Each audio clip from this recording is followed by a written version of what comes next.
We've talked about competitive tournaments being a really exciting way to get into StarCraft, and I want to kind of give you the brief overview of who sort of the people, the men and women who make this possible are, and what their different roles are, and what you can expect from your first StarCraft broadcast. So obviously we've got our two players, right?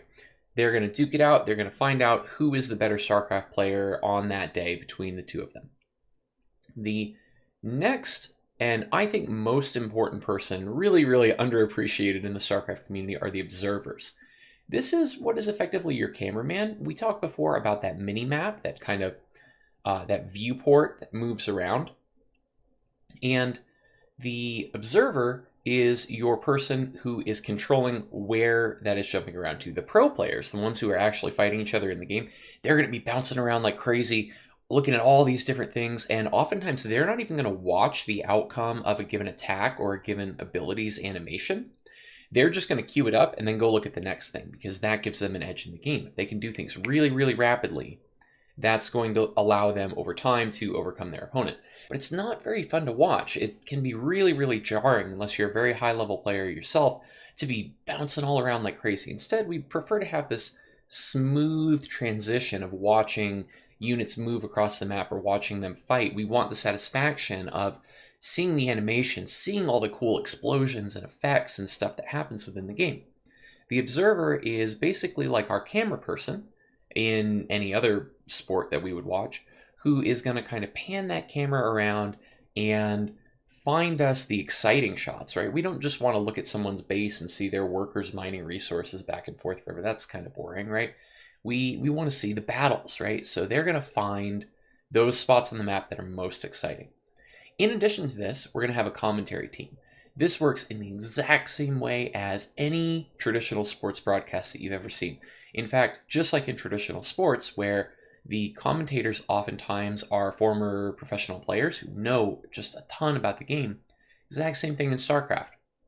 We've got tons of great personalities who know a lot about the game, who work really hard on their presentation, on explaining things that work on both an entry level. If you're watching for the first time, they have kind of silly jokes and stuff during the downtime, and they talk about really high level analysis in case you're really entrenched in the community and you really are looking for the very most advanced nuanced stuff, and they blend it all together really well.